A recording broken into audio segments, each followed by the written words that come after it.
அவருடைய சீடர்கள் கொஞ்சம் பேர் ஒரு பாதை வழியா நடந்து போயிட்டு இருக்கிறாங்க. வழியில ஒரு ஆறு, அதை கடக்க வேண்டியிருந்தது. ரொம்ப ஆழம் கிடையாது. அதனால எல்லாரும் இறங்கி நடக்க ஆரம்பிச்சாங்க. அப்போ அந்த குரு சொன்னாராம், ஞானம் பெற்றவன் ஆற்றை கடக்கும் போது அவனுடைய கால்கள் ஒருபோதும் நனையாது அப்படின்னாராம். இத கேட்டது சீடர்களுக்கு ஒன்றும் புரியல. அவங்க எல்லாரும் குழம்பி போயிட்டாங்க.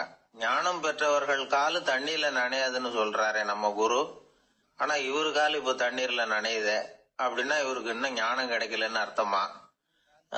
இப்படி எல்லாம் யோசிக்க ஆரம்பிச்சுட்டாங்க. ஒரு சீடன் மெதுவா கேட்டுட்டான், சுவாமி, ஞானியின் பாதங்கள் ஒருபோதும் நனையாது அப்படின்னு சொல்றீங்க, ஆனா உங்களுடைய பாதங்கள் நனைஞ்சிருக்குதே அப்படின்னா. முட்டாளே, நனைஞ்சிருக்கிற பாதங்கள் என்னுடையது இல்லைன்னார் குரு. அவரு சொல்றது சரிதான், அதுல ஒன்னும் குழப்பம் இல்லை. அந்த தண்ணீர் அவரை தொட முடியாது. குரு என்ன சொல்றாரு தெரியுமா? எதுவும் என்ன தொட முடியாது, ஏன்னா நான் இல்லை அப்படிங்கிறாரு. நானே இல்லைங்கிறப்போ எதுவும் என்ன தொட முடியாது. இந்த கால் என்னுடையதுங்கிற நினைப்பு இருந்தா தானே தண்ணீர் அதை தொடர்றது எனக்கு தெரியும். நீங்க ஒரு குருவோட தொடர்பு கொள்ளுகிற போது ஒன்னு ஞாபகத்துல வச்சுக்கணும், அவர் யாராகவும் இல்லாத ஒருத்தர், அதாவது நோபடி. நீங்க தொடர்பு கொள்றது ஒரு ஸ்தூல பொருளோட அல்ல, ஒரு தோற்றத்தோட மட்டுமே. இதெல்லாம் பெரியவங்க பேசுற பேச்சு.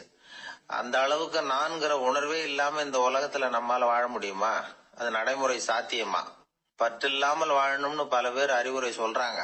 நம்ம லெவல்ல நாம குறைஞ்சபட்சம் பேராசை இல்லாம வாழ கத்துக்கிட்டா போதும். ஒருத்தன் நிலத்தை உழுதுகிட்டு இருந்தான். ஏறுகால ஏதோ தட்டுப்பட்ட மாதிரி தெரிஞ்சது. என்னன்னு பார்த்தான், அழகான சிலை ஒண்ணு கிடைச்சது. நல்ல விலைக்கு இதை விற்க முடியும். அதை அப்படியே மறைச்சு வச்சிருந்து பொழுது சாஞ்ச உடனே யாருக்கும் தெரியாம வீட்டுக்கு கொண்டுட்டு வந்துட்டான். வீட்டுல இருந்த மனைவி மக்கள்லாம் ஆளாளுக்கு ஒரு கற்பனை செய்ய ஆரம்பிச்சுட்டாங்க. இந்த சிலையை வித்து கிடைக்கிற பணத்துல பெருசா வீடு ஒண்ணு கட்டணும் அப்படிங்கிற நினைப்பு மனைவிக்கு. கழுத்து நிறைய நகை பண்ணி போட்டுக்கணுங்கிற கற்பனை மகளுக்கு. ஒரு நல்ல கார் வாங்கி அதுல உட்காந்து ஊர் சுத்தணுங்கிற ஆசை மகனுக்கு. இப்படி வீட்டுல இருந்த ஒவ்வொருத்தரும் ஒவ்வொரு விதமான கற்பனை சந்தோஷத்துல மிதந்துகிட்டு இருக்கிறாங்க. ஆனா அந்த புதையலை எடுத்துக்கிட்டு வந்தானே, அவன் மட்டும் ரொம்ப சோகமா ஒரு மூலையில உட்காந்துருக்கிறான். என்னாச்சு உங்களுக்கு, ஏன் இப்படி என்னத்தையோ பறி கொடுத்த மாதிரி உட்காந்துருக்குறீங்க அப்படின்னு கேட்டாங்க வீட்டுக்காரம்மா. இதுக்கு அவன் மெதுவா தலையை தூக்கி பதில் சொல்றான். அந்த நாள்ல காணாம போனது 18 சிலைகள் அப்படின்னு என்னுடைய பாட்டனார் சொல்லுவார். இன்னும் 17 சிலைகள் எங்க புதைஞ்சு கிடக்குதோ தெரியலையே அப்படின்னு பெருமூச்சு விட்டான். எனக்கு தெரிஞ்ச ஒருத்தர் இருக்கார். அவரு ஒரு பெரிய காவல்துறை அதிகாரி, ரொம்ப கண்டிப்பானவர். அவரை கண்டாவே எல்லாரும் பயப்படுவாங்க. அப்படிப்பட்டவர் வீட்டுக்கு போனா அப்படியே அடியோட மாறிடுவார்.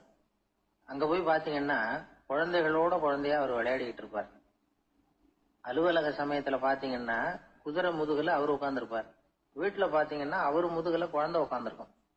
அவரு குதிரை மாதிரி போயிட்டு இருப்பார். இது எப்படிங்க முடியுது உங்களால அப்படின்னு கேட்டாங்க. அது ஒண்ணுமில்ல, இங்க வீட்டுக்கு வந்த உடனே என்னோட மனசை தனியா எடுத்து வச்சிருவேன் அப்படின்னாரு. அது என்னங்க உங்க சட்டப்பயிலியா இருக்குது மனசு, அது தனியா எடுத்து வைக்கிறதுக்கு அப்படின்னு கேட்டாங்க. அப்படி இல்லைங்க, இது ஒரு பயிற்சி, மனப்பயிற்சி, அவ்வளவுதான் அப்படின்னாரு. இப்படி சமயம் பார்த்து மனசை தனியா வச்சுவிட தெரிஞ்சவங்க வாழ்க்கையில எப்பவும் உற்சாகமா இருப்பாங்க அப்படிங்கிறது பெரியவங்க கருத்து. ஒரு டாக்டர் ஆஸ்பத்திரியில இருக்கிற வரைக்கும் டாக்டரா இருக்கலாம். அவர் மனைவிகிட்டையும் அவர் டாக்டரா இருக்க வேண்டிய அவசியம் இல்லை. ஒரு வக்கீல் கோர்ட்ல இருக்கிற வரைக்கும் வக்கீலா இருக்கலாம். வீட்டுக்கு வந்ததுக்கு அப்புறமும் வக்கீலா இருக்க வேண்டிய அவசியம் கிடையாது. வீட்டுல குழந்தைகள் கிட்ட விளையாடும் பொழுதும் அதுகள்கிட்ட ஃபீஸ் கேட்டுட்டு இருக்க கூடாது. நாம எப்படி இருக்கணும்னு பெரியவங்க சொல்றாங்கன்னா, மனசோட சேரப்படாதான். அப்படி சேராம வாழ்க்கையை கவனிக்கணுமா. மனசை அப்படியே தனியா எடுத்து பக்கத்துல வச்சுடணும். அப்படின்னா அதை அப்படியே தூக்கி எரிஞ்சுடு அப்படின்னு அர்த்தம் இல்லை. ஏன்னா மனசுங்கிறது நமக்கு உபயோகப்படக்கூடிய ஒண்ணுதான். எப்ப எப்ப அது தேவையோ அப்பப்ப எடுத்து உபயோகப்படுத்திக்கணும். தேவைப்படுறப்போ எடுத்து கண்ணாடியை மாட்டிக்கிறோம்ல, படிக்கும் பொழுது கண்ணாடி தேவைப்படுதோ எடுத்து மாட்டிக்கிறோம் இல்லையா, அது மாதிரி கணக்கு போடுறதுக்கு மனசு தேவை. கடைக்கு போய் ஒரு பொருள் வாங்குறோம், காசு கொடுக்குறோம், மீதி சில்லறை சரியா இருக்கா அப்படின்னு எண்ணி பார்த்து வாங்க வேண்டியிருக்கு. அந்த சமயத்துல மனசை எடுத்து தனியா வச்சுட்டேன் அப்படின்னு சொல்லிட்டு இருக்க கூடாது. பரீட்சைக்கு படிக்க வேண்டியிருக்குது, படிச்சதையெல்லாம் அப்படியே நினைவுல வச்சுக்க வேண்டியிருக்கு. அந்த சமயத்துல மனசை தூக்கி எறிஞ்சுட்டேன் சார் அப்படின்னு சொல்லிட்டு இருக்க கூடாது. அப்படி சொன்னா பரீட்சை நம்மளை தூக்கி எறிஞ்சிடும். அதனால தேவைப்படுறப்போ மனசை உபயோகப்படுத்தணும், தேவையில்லாதப்போ அது தனியா ஓய்வு எடுத்துக்க விட்டுடணும். இப்படி நாம பழக்கப்படுத்திக்கிட்டா வாழ்க்கைங்கிறது நமக்கு புதுசா தெரியுமா. மனசுக்கும் ஒரு சக்தி கிடைக்கும். எந்திரங்களுக்கு ஓய்வு கொடுக்கற மாதிரி மனசுக்கும் ஓய்வு கொடுக்கணும், இல்லைன்னா அது களைச்சு போயிடும். குழந்தைகள் மனசை சுமந்துகிட்டு இருக்கிறது இல்ல. இது முதியவர்கள் குழந்தைகள் கிட்டே இருந்து கத்துக்க வேண்டிய ஒரு பாடம். ஆனாலும் இந்த கால குழந்தைகள் கிட்ட ரொம்ப எச்சரிக்கையா இருக்க வேண்டியிருக்கு. ஒரு தாத்தாவும் பேரனும் விளையாடிக்கிட்டு இருக்கிறாங்க. தாத்தா, எனக்கு சைக்கிள் ஓட்ட கத்து கொடு அப்படிங்கிறான் பேரன். சைக்கிள் உயரம் கூட இல்ல, அதுக்குள்ள சைக்கிள் ஓட்டணுமா அப்படின்னாரு தாத்தா. ஏன் தாத்தா, ரயில் ஓட்டுறாரு, அவர் என்ன ரயில் நீளமா இருக்கார் அப்படின்னு கேட்டானா அந்த பையன். ஒரு ஆள் இருந்தார். அவரு தன்னை ஒரு குருன்னு சொல்லிக்கிட்டார். மௌன குரு, வாயே திறக்கிறது இல்ல. அவருக்கு 2 சீடர்கள் உண்டு. இவங்க தான் வர்றவங்க கிட்ட பேசுவாங்க, விளக்கம் கொடுப்பாங்க. ஒரு நாள் இந்த சீடர்கள் 2 பேரும் எங்கேயோ வெளியில போயிட்டாங்க. அந்த நேரம் பார்த்து ஒருத்தர் அங்க வந்தார். குரு கிட்ட போனார். குருவே, புத்தர்னா என்னன்னு கேட்டார். குருவுக்கு ஒன்னும் புரியல. அவர் உண்மையான குருவா இருந்தாவில புரியும். அவர் திருன்னு முழிக்க ஆரம்பிச்சுட்டார். இந்த நேரம் பார்த்து இந்த சீடர்கள் எங்கேயோ போயிட்டாங்களே, என்ன பண்றது, உதவிக்கு யாராவது கிடைக்க மாட்டாங்களா அப்படின்னு அப்படியே சுத்தி பாக்குறார். அங்க எங்க பாக்குறார். வந்தவர் இதை கவனிச்சார். ஏதோ புரிஞ்சுக்கிட்டவர் மாதிரி அடுத்த கேள்வி கேட்டார். தர்மம்னா என்ன சுவாமின்னார். குருவுக்கு ரொம்ப சங்கடமா போச்சு. நம்ம நிலைமை இப்படி ஆயிட்டுதே, இக்கட்ல மாட்டிக்கிட்டோமே அப்படின்னு நினைச்சபடியே விட்டத்தை பார்த்தார். அப்புறம் குனிஞ்சு தரைய பார்த்தார். அப்படியே உட்காந்துக்கிட்டார். வந்தவர் உடனே அடுத்த கேள்விக்கு போயிட்டார். தியானம்னா என்ன சுவாமின்னார். பாவம் என்ன பண்ணுவார் அந்த குரு, பேசாம கண்ணை கெட்டியா மூடிக்கிட்டார். இது ஏதுடா வம்பா போச்சுன்னு. இவர் இப்படி பண்ணா கூட வந்தவர் சளைக்கல. இன்னொரு கேள்வியும் கேட்டார். ஆசீர்வாதம்னா என்ன அப்படின்னார். இவர் பார்த்தார். இப்படியே போனா இவர் கேள்வி கேட்கறத நிறுத்த மாட்டார் அப்படின்னு நினைச்சுக்கிட்டு எனக்கு ஒண்ணுமே தெரியாதுங்கிற பாவனையில 2 கையையும் விரிச்சு காட்டினார். வந்தவர் முகத்துல மகிழ்ச்சி, மன நிறைவு. ஏதோ எல்லாம் புரிஞ்சுக்கிட்ட ஒரு மாதிரி அங்கிருந்து புறப்பட்டு போனார். வழியில அந்த குருவோட சீடர்கள் 2 பேரையும் சந்திச்சார். உங்க குருவை தான் பார்த்துட்டு வரேன்னாரு இவரு. என்ன நடந்ததுன்னு கேட்டாங்க. இவர் வரமா சொல்றார். உங்க குரு எவ்வளவு பெரிய ஞானி தெரியுமா? புத்தர்னா என்னன்னு கேட்டேன். அதுக்கு அவர் அப்படியும் இப்படியும் பார்த்தார். அதுக்கு என்ன அர்த்தம் தெரியுமா? மக்கள் புத்தரை அங்கேயும் இங்கேயும் தேடுறாங்க. உண்மையில அவர் அங்கேயும் இங்கேயும் தேடி கண்டுபிடிக்க முடியாது அப்படிங்கறத அவர் செய்கை மூலம் உணர்த்தினார். அதுக்கப்புறம் தர்மம்னா என்னன்னு கேட்டேன். அவர் மேலையும் கீழையும் பார்த்து தர்மம் சமமானது, அதுல உயர்வு தாழ்வு இல்லைங்கிறத உணர்த்தினார். அதுக்கப்புறம் தியானம்னா என்னன்னு கேட்டேன். கண்ணை மூடிக்கிட்டார். கண்ணை மூடி காணுகிற அற்புதம் அது அப்படிங்கறத புரிஞ்சுக்கிட்டேன். கடைசியா ஆசீர்வதிக்கப்படுறது பத்தி கேட்டேன். கைகளை நீட்டி உதவுறது தான் அது அப்படிங்கறத தன்னுடைய இருகை விரிச்சு உணர்த்தினார். எவ்வளவு பெரிய மகான் அவரு அப்படின்னு சொல்லிவிட்டு அவர் பாட்டு போயிட்டார். சீடர்கள் அதுக்கப்புறம் மெதுவா குரு கிட்ட சேர்ந்தாங்க. அவங்கள பார்த்ததும் குருவுக்கு கோபம் வந்துட்டுது. அடே பாவிகளா, எங்கடா போய் தொலைஞ்சிங்க, நான் ஒரு ஆளுகிட்ட மாட்டிக்கிட்டு என்ன பாடுபட்டிருக்கேன் தெரியுமான்னார். இது மாதிரிதான் நாம சாதாரண மனிதர்களின் புற வேடங்களிலேயே மயங்கி போயிடுறோம். அவங்க பேச்சு, செய்கை, பார்வை இதுல எல்லாம் ஏதோ பெரிய தத்துவம் இருக்கிறதாக நினைச்சுக்கிறோம். உண்மையிலேயே அந்த தத்துவங்கள் யாருக்கு சொந்தம்? அவங்களுக்கு இல்ல, நமக்கு தான் சொந்தம். நாம தானே அதை கற்பிச்சுக்கிட்டோம். நம்ம நாம அடையாளம் கண்டுக்கிறது இல்ல, நாம யாருங்கிறது நமக்கு புரியறது இல்ல. அதுதான் இன்னைக்கு நடக்கிறது. அதனாலதான் அடுத்தவங்களை தேடி ஓடிட்டு இருக்கிறோம். சில வீடுகளில் கூட இது மாதிரி சைகைகள் உண்டு. சில குடும்ப தலைவர்கள் தினமும் காலையில கண்ணை கெட்டியா மூடிக்கிட்டு கை 2ஐயும் சுத்தமா விரிச்சு வச்சுக்கிட்டே உட்காந்து தியானம் பண்றது வழக்கம். எதுக்காக அப்படி பண்றீங்கன்னு ஒருத்தரை பார்த்து கேட்டேன். இந்த மாசம் வாங்கின சம்பளம் பூரா தீர்ந்து போச்சு, இனிமே என் கையில சுத்தமா ஒண்ணுமில்ல, புதுசா எதுவும் செலவு வச்சுடாதே அப்படிங்கறத அப்படி உள்ளங்கை 2ஐயும் விரிச்சு காட்டி அவங்களுக்கு உணர்த்துறேன் அப்படின்னார். ஒரு மனிதர், அவர் யாருக்கிட்டே தொலைபேசியில பேசிட்டு இருக்கிறார். கொஞ்சம் தூரத்துல நாம நிக்கிறோம். எட்டத்துல இருந்துகிட்டு அவரை கவனிக்கிறோம். அவர் போன்ல பேசுறத, அவர் பேசுகிற வார்த்தைகள் என்ன அப்படிங்கறது நம்ம காதுல விழல. ஆனாலும் அவர் பேசிக்கிட்டு இருக்கிறது நல்ல செய்தியா கெட்ட செய்தியா அப்படிங்கறத நம்மால யூகிக்க முடியும். மகிழ்ச்சியான செய்தியை பேசும்போது முகம் மலருது, புன்னகை பூக்குது. இதுல ஒண்ணு நீங்க கவனிக்கணும். தொலைபேசியில நாம பேசுறப்போ நம்மோட பேசுறவர் எதிரில் இல்ல. அவர் தொலைபேசி வழியா நம்ம குரலை மட்டும்தான் கேட்க போறார். நம்ம முகத்தை அவர் பார்க்க போறது இல்ல. அப்படி இருந்தும் அப்ப நம்ம முகம் ஏன் மலரணும் அப்படின்னா இதுதான் உடல் மொழி, பாடி லாங்குவேஜ் அப்படின்னு சொல்றாங்க. நம்ம அறியாமலேயே நம்ம உடம்பு செய்திகளை தெரிவிக்குது பாருங்க, அதுதான் உடல் மொழி. ஒரு மனிதர் தொலைபேசியில பேசிக்கிட்டு இருக்கிறத நீங்க தூரத்துல இருந்து கவனிச்சுக்கிட்டே அவர் நண்பரோட பேசுறாரா, மனைவியோட பேசுறாரா, குழந்தையோட பேசுறாரா, இல்ல மேல் அதிகாரி கிட்ட பேசுறாரா, அல்லது அவருக்கு கீழே பணிபுரிகிறவர்கள் கிட்ட பேசுறாரா அப்படிங்கறத கண்டுபிடிக்கலாம். அதுக்கு காரணம் அவருடைய உடல் மொழி. இந்த உடல் மொழி கூட நம்ம வாழ்க்கையின் முன்னேற்றத்துக்கு பயன்படும். இத பத்தி எல்லாம் கூட சில நிபுணர்கள் ஆராய்ச்சி பண்ணி பார்த்திருக்கிறாங்க. அவங்க சில விவரங்களை சொல்றாங்க. குறிப்பா ஒருத்தர் தன்னுடைய நாற்காலியில கிட்டத்தட்ட படுத்துக்காத குறையா உட்கார்ந்து இருக்கிறாருன்னு வச்சுக்கோங்க. எதிர இருக்கிறவர் பேசுறது அவருக்கு பிடிக்கலன்னு அர்த்தமா. தலையை சொரிஞ்சுக்கிறது, வேற வேற திசைகள்ல பாக்குறது, கொட்டாவி விடுறது, கால்களை மாத்தி போட்டு உட்கார்றது, களைப்பா கை விரல்களை அப்படியே பின்னிக்கிறது, அடிக்கடி கடிகாரத்தை பாக்குறது, இப்படிலாம் ஒருத்தர் பண்ணிட்டு இருக்கிறாருன்னா நாம கூடிய சீக்கிரம் அந்த இடத்த விட்டு எழுந்திரிச்சு வந்துடுறது நல்லது. ஏன்னா இதெல்லாம் அவருடைய சலிப்பு, சோர்வு, ஆர்வமின்மை இதுக்கு அடையாளங்கள். நம்முடைய பேச்சு அவரை சலிப்படைய வச்சுட்டதுன்னு அர்த்தம்.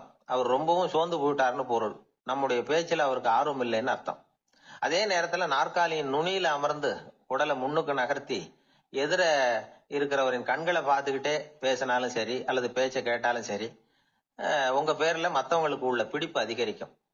நாம எப்படிப்பட்டவர்ங்கிறத நம்ம உடம்பும் நடை உடை பாவனையும் அடுத்தவங்களுக்கு காட்டி கொடுத்துரும். உங்க உடம்பு, உங்க பார்வை, நடை, உட்கார்ற விதம் இதை வச்சுக்கிட்டே நீங்க பொறுப்புள்ளவரா, முரடரா, அலட்சியமானவரா, மரியாதை தெரிஞ்சவரா, அடக்கமானவரா, நம்பிக்கைக்கு உரியவரா, நாணயம் இல்லாதவரா, பயந்தவரா, திறமசாலியா, அப்பாவியா அப்படிங்கறதெல்லாம் கண்டுபிடிச்சிடலாம். அதனால இந்த உடல் மொழியை புரிஞ்சுக்கிட்டு நம்மளை கொஞ்சம் சரிப்படுத்திக்கிட்டோம்னா வாழ்க்கையில சுலபமா பல காரியங்களை சாதிக்க முடியும். ஒரு மனநல மருத்துவமனை, அங்க ஒருத்தர் ஒரு நாற்காலியில உட்காந்துக்கிட்டு கார் ஓட்டுறது மாதிரி அப்படி பாவனை பண்ணிட்டு இருந்தார். ஸ்டியரிங்கை திருப்புறது மாதிரி, பின்னாடி வர்ற வண்டியை நிக்க சொல்றது மாதிரி, அப்புறம் இவர் ஒதுங்கிக்கிட்டு அவருக்கு வழி விடுறது மாதிரி, இப்படிலாம் சேட்டைகள் பண்ணிட்டு இருந்தார் மனநல மருத்துவமனையில. இத பார்த்துக்கிட்டு இருந்த ஒருத்தர் பக்கத்துல இருந்த இன்னொருத்தர்கிட்ட கேட்டார், இவர் ஏன் இப்படி பண்றாரு, இவருக்கு ஏன் அப்படி வந்தது நிலைமை அப்படின்னு சொல்லி அவர் விசாரிச்சார். அப்ப அவர் விவரம் சொன்னார். வேற ஒண்ணும் இல்லைங்க, இவருக்கு கார் ஓட்டணும்னு ஆசை ரொம்ப காலமா, அது நிறைவேறாம போயிட்டுது. அதுக்கப்புறம் அவர் மனநோயாளியா மாறிட்டார். இங்க அழைச்சிட்டு வந்தாங்க. இங்க அழைச்சிட்டு வந்ததுல இருந்து அப்படிதான் பண்ணிட்டு இருக்கிறார். அப்ப கார் ஓட்டுறது மாதிரிலாம் பாவனை பண்ணிட்டு இருப்பார், திருப்புறது மாதிரி பண்ணுவார், பின்னாடி வர்றவங்களுக்கு இடம் விடுவார், இப்படிலாம் செய்யறார் அப்படின்னு விவரம் சொன்னாங்க. நீங்க சொல்லப்படாதா, இப்ப நீங்க கார் ஓட்டல, வெறும் நாற்காலியில தான் உட்கார்ந்து இருக்கிறீங்க அப்படின்னு நீங்க சொல்லப்படாதா அவருக்கு அப்படின்னு கேட்டாங்க. அது முடியாதுங்க, ஏன்னா அந்த காரை கழுவுறதுக்காக அவர் தினமும் எனக்கு 10 ரூபா கொடுத்துக்கிட்டு இருக்கிறார் அப்படின்னாராம் அங்க வேலை செஞ்சுக்கிட்டு இருந்த ஒருத்தர். அதனால வாழ்க்கையில நாம இந்த உடல் மொழியை புரிஞ்சுக்கணும். உடல் மொழிங்கிறது இப்ப ஆரம்பத்துல சொன்னது மாதிரி அந்த தொலைபேசியில பேசுறவங்கள தூரத்துல இருந்து பார்த்தாவே அவர் யாருகிட்ட பேசுறாரு, என்ன பேசுறாருன்னு தெரியும். நம்ம முகத்தை நல்லா வச்சுக்கணும். உடல் மொழிய நம்ம புரிஞ்சுக்கிட்டு பயன்படுத்த ஆரம்பிச்சோம்னா எந்த முயற்சி பண்ணினாலும் அதுல வெற்றி நிச்சயம். ஒரு பெரிய அரசன் இந்த உலகம் பூராவையும் ஆண்டுகிட்டு இருந்தான். ரொம்ப காலம் அப்படி அரசாட்சி பண்ணிக்கிட்டு இருந்தான். திடீர்னு அவனுக்கும் சில எதிரிகள் முளைச்சாங்க. அவங்க எல்லாம் ஒண்ணு சேர்ந்து இவனை தோற்கடிச்சுட்டாங்க. தோத்து போனது இவனுக்கு பயம் வந்துட்டுது, எங்க எதிரிகள் நம்ம கொன்னுடுவாங்களோ அப்படின்னு. வெளியில வந்தா தனக்கு ஆபத்துன்னு பயந்துகிட்டு யாருக்கும் தெரியாம ஒரு குகைக்குள்ள போய் பதுங்கி கிடக்குறான். நிலைமைய பாருங்க. முதல் நாள் அரண்மனையில அதிகாரம் பண்ணிக்கிட்டு இருந்தவன் மறுநாள் குகையில பயந்து போய் பதுங்கி கிடக்குறான். ராத்திரி நேரம் வந்தது, பசி வயத்தை கிள்ளுது, பிச்சை எடுத்து சாப்பிட வேண்டிய நிலைமை. பிச்சை எடுக்கிறதுக்கு பாத்திரம் வேணுமே, என்ன பண்றது அப்படின்னு அங்கேயும் இங்கேயும் பாக்குறான். ஒரு மூலையில யாரோ விட்டுட்டு போன ஒரு ஓடு கிடக்குது, அதை எடுத்துக்கிட்டு புறப்பட்டான். இருட்டுல வழி புரியல, ஏதோ ஒரு யூகத்துல காலை மெதுவா எடுத்து வச்சு நடந்து போயிட்டு இருக்கிறான். வழியில ஒரு கருப்பு நாய் படுத்து கிடந்தது. இருட்டுல அவன் இது கண்ணுக்கு சரியா தெரியல, அவனுக்கு தவறி போய் காலை வச்சுட்டான் அது மேல. நாய் சும்மா இருக்குமா, வள்ளுன்னு உழுந்து கடிச்சு விட்டுது. காலை பாக்குறான், காலத்தையும் நினைச்சு பாக்குறான். அரண்மனையில வீரக்கழல் அணிந்த காலை உடைய மன்னா அப்படின்னு புகழ்வாங்களே புலவர்கள்லாம், ஆனா அது இன்னைக்கு நாய் கடிச்ச காலம் ஆயிட்டுதே அப்படின்னு நினைக்கிறான். அது மட்டும் இல்ல, முன்னாடி எல்லாம் பொற்கிண்ணங்கள்ல தான் அவன் சாப்பிடுவான். ஆனா இப்போ உடைஞ்சு போன ஓட்டு அது ஓட்டை வந்து கையில வச்சுக்கிட்டு நிக்கிறான். அதுல ஏதாவது யாராவது சாப்பாடு போடுவாங்களான்னு. முன்னாடி எல்லாம் நிறைய பேர் அரண்மனைக்கு வருவாங்க. அரசருக்கு காணிக்கைன்னு சொல்லி இவன் காலடியில கொண்டாந்து கொட்டுவாங்க. அப்போலாம் இவன் அந்த ஜனங்களுடைய முகத்தை திரும்பி கூட பாக்குறது இல்ல. ரொம்ப கர்வமா உட்கார்ந்துருப்பான். அதே ஆளு இன்னைக்கு எல்லார் கண்ணுலயும் படுறது மாதிரி பிச்சை எடுத்துக்கிட்டு இருக்கிறான். அப்போலாம் காணிக்கைகளை வந்து தன்னுடைய கையால வாங்குறது தனக்கு கௌரவ குறைச்சல்னு நினைச்சு தன்னுடைய வேலைக்காரங்களை விட்டுதான் அதை வாங்க சொல்லுவான். இப்போ பாத்தீங்கன்னா அவனே தன் கையாலேயே பிச்சை வாங்குறான். நினைச்சு பாருங்க. அந்த மனுஷன் முத நாள் அரசன், மறுநாள் பிச்சைக்காரன். எவ்வளவு வித்தியாசம். செல்வம் தான் இப்படி ஒரு வித்தியாசம் ஏற்படுறதுக்கு காரணம். அப்படிப்பட்ட செல்வம் வாழ்க்கையை நடத்துறதுக்கு நமக்கு தேவைதான். ஆனா அதையே நாம அடைய வேண்டிய பயனா நினைக்கிறோம் பாருங்க, அதுதான் வேடிக்கை. இத வந்து நம்மாழ்வார் அழகா ஒரு பாசுரத்துல சொல்றார். ஒரு நாயகமாய் ஓட உலகுடன் ஆண்டவர், கருணாய் கவர்ந்த காலர், சிதைகிய பானையர், பெருநாடு காண இம்மையிலே பிச்சைதாம் கொள்வர், திருநாரணன் தாழ் காலம் பெற சிந்தித்து உய்மினோ அப்படிங்கிறார் நம்மாழ்வார். ஒரு பெரிய பணக்காரர் ஒரு துறவிகிட்ட போய், சாமி என்கிட்ட நிறைய பணம் இருக்கு, இருந்தாலும் நிம்மதி இல்ல, என்னால நிம்மதியா இருக்க முடியல, என்ன காரணம்னு கேட்டாராம். உடனே அந்த துறவி இதுக்கு நேரடியா பதில் சொல்லாம பக்கத்துல நின்றுகிட்டு இருந்த ஒரு குழந்தைய கூப்பிட்டார். அது ஓடியாந்தது. ஒரு ஆப்பிள் பழத்தை எடுத்து அது கையில கொடுத்தார். அதை வாங்கிக்கிட்டு குழந்தை சிரிச்சுது. இன்னொரு பழத்தை எடுத்து கொடுத்தார். அதை இன்னொரு கையில வாங்கிட்டு சிரிச்சுது. மூணாவது ஆப்பிள் எடுத்து கொடுத்தார். 2 பழத்தையும் நெஞ்சில் அணைச்சிக்கிட்டு 3வது பழத்தையும் வாங்கறதுக்கு முயற்சி பண்ணிச்சு. ஆனா அது உடனே நழுவி கீழே விழுந்து உருண்டு ஓடிச்சு. ஏற்கனவே இருந்ததும் விழுந்துட்டுது. இப்ப அந்த குழந்தை அழ ஆரம்பிச்சுட்டுது. இப்ப அந்த துறவி பணக்காரர்கிட்ட சொன்னாராம், குழந்தைய கவனிச்சியா? 2 ஆப்பிள் போதும்னு அது நினைச்சிருந்தா இப்போ அது அழ வேண்டிய அவசியம் வந்திருக்குமா அப்படின்னாராம். எதுவுமே அளவுக்கு மிஞ்சினா துன்பம் தான். இந்த காலத்துல இதெல்லாம் யாரு காதுல வாங்குறாங்க? ஒருத்தனை நல்ல வழிக்கு கொண்டு வரணும்னு நினைச்சு அவனை கூப்பிட்டு உட்கார வச்சு இந்த கதையை சொல்லிட்டு இருந்தாங்க. சொல்லிவிட்டு அந்த குழந்தை செஞ்சது தப்பு தானே அப்படின்னு கேட்டிருக்கிறாங்க. ஆமா, தப்பு தான். நானா இருந்தா அப்படி செஞ்சிருக்க மாட்டேன் நானா இவன். 2 பழமே போதும்னு சொல்லிருப்பியா அப்படின்னு கேட்டிருக்காங்க. அப்படி இல்லைங்க, அவர் கொடுக்க கொடுக்க ஒவ்வொரு பழமா வாங்கி பின்னாடி வச்சுட்டு மறுபடியும் கையை நீட்டுவேன் அப்படிங்கிறானா. இவெல்லாம் எந்த காலத்துல திருந்துறது?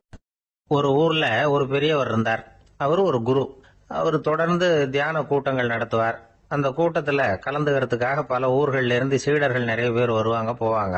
ஒரு நாள் அங்க கூட்டம் நடந்துகிட்டு இருக்குது. அந்த சமயத்துல சீடர்கள்ல ஒருத்தன் என்னத்தையே திருடி விட்டான். மற்ற சீடர்கள் அதை கவனிச்சுட்டாங்க. இவன் ஆப்பிட்டுக்கிட்டான். கூட்டம் முடிஞ்ச பிற்பாடு இவன் திருடின விஷயத்த அந்த பெரியவர்கிட்ட போய் சொன்னாங்களாம். அவர் கவனத்துக்கு கொண்டுகிட்டு போனாங்க. ஆனா அவர் இத காதலியே போட்டுக்கல, கண்டுக்கவே இல்லை. போய் சொன்ன சீடர்களுக்கெல்லாம் ஏமாத்தமா போயிட்டுது. என்ன இது, இவ்வளவு தூரம் நாம கண்டுபிடிச்சு போய் சொல்றோம், அவரு கண்டுக்கவே மாட்டேங்கிறாரே அப்படின்னு ஒரு மாதிரி ஆயிட்டாங்க. இருந்தாலும் அதை பத்தி ஒண்ணுமே சொல்லிக்கல, பேசாம இருந்துட்டாங்க. கொஞ்ச நாள் ஆச்சு. அதே ஆளு மறுபடியும் ஒரு திருட்டுல மாட்டிக்கிட்டான். சீடர்கள் மறுபடியும் அந்த குரு கிட்ட விஷயத்த சொன்னாங்க.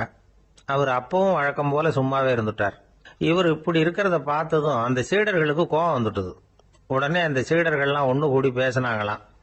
எல்லாருமா சேர்ந்து ஒரு விண்ணப்பம் தயார் பண்ணாங்க. அதை குருநாதர்கிட்ட கொண்டுட்டு போய் கொடுத்தாங்க. அந்த விண்ணப்பத்துல இவங்க என்ன எழுதியிருக்கிறாங்க தெரியுமா? குருநாதர் அவர்களே, உடனே திருடனவன் மீது சட்ட நடவடிக்கை எடுக்கணும். நீங்க அப்படி அவனை இங்க சேர்க்கப்படாது. நீங்க சேர்த்தீங்கன்னா நாங்க இங்க இருக்கிறத பத்தி யோசிக்க ஆரம்பிச்சிருவோம். அவனை இந்த மடத்தை விட்டே துரத்தி பண்ணணும். நீங்க அவனை வெளியில அனுப்புங்க, இல்லைன்னா நாங்க அத்தனை பேரும் வெளியில போயிடுறோம். இப்படிதான் அந்த விண்ணப்பத்துல எழுதியிருக்கிறாங்க. குரு அந்த விண்ணப்பத்தை வாங்கி படிச்சு பார்த்தார். அதுக்கப்புறம் அதை எழுதின அத்தனை பேரையும் கூப்பிட்டாரு. எல்லாரும் இப்படி வாங்கன்னாரு. வந்தாங்க. இப்படி என் எதிரில் உட்காருங்கன்னார். உட்கார்ந்தாங்க.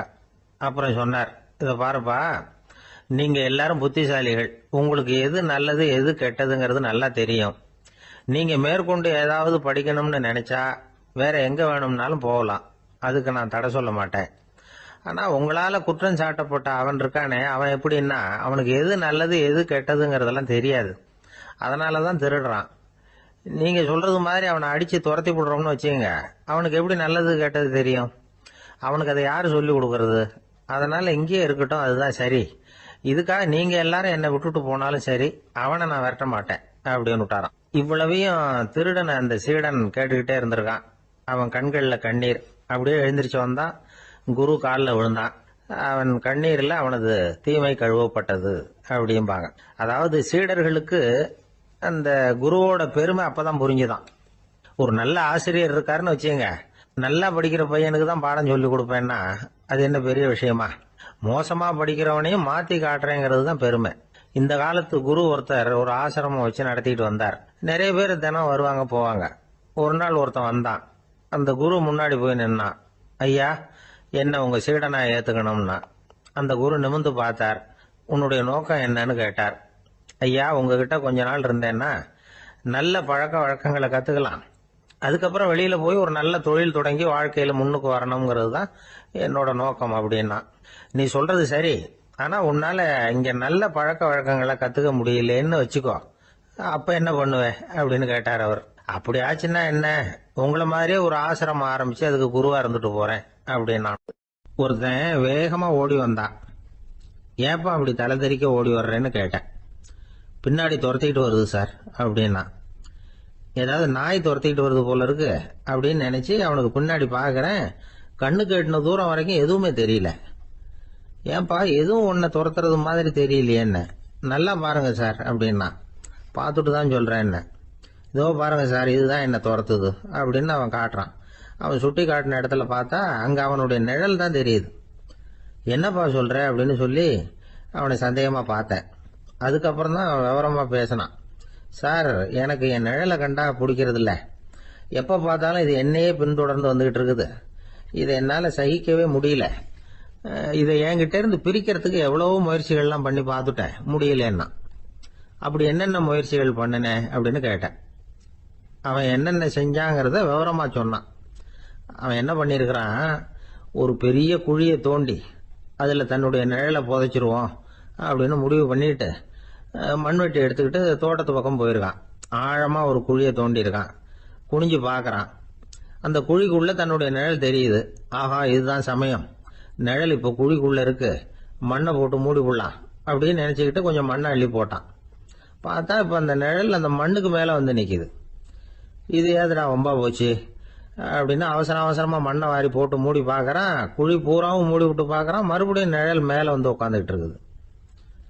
சரி, இத குழியில புதைக்க முடியாது அப்படின்னு முடிவு பண்ணிட்டு இதை இங்கேயே இப்படியே விட்டுட்டு ஒரே ஓட்டமா ஓடி போடுவோம் அப்படின்னு நினைச்சு எடுத்தான் ஓட்டம். அது காலை நேரம். இவன் மேற்க நோக்கி ஓடிட்டு இருக்கிறான். ஓடி ஓடி பாக்குறான், நிழல் இவனை விட வேகமா இவனுக்கு முன்னாடி ஓடிட்டு இருக்கு.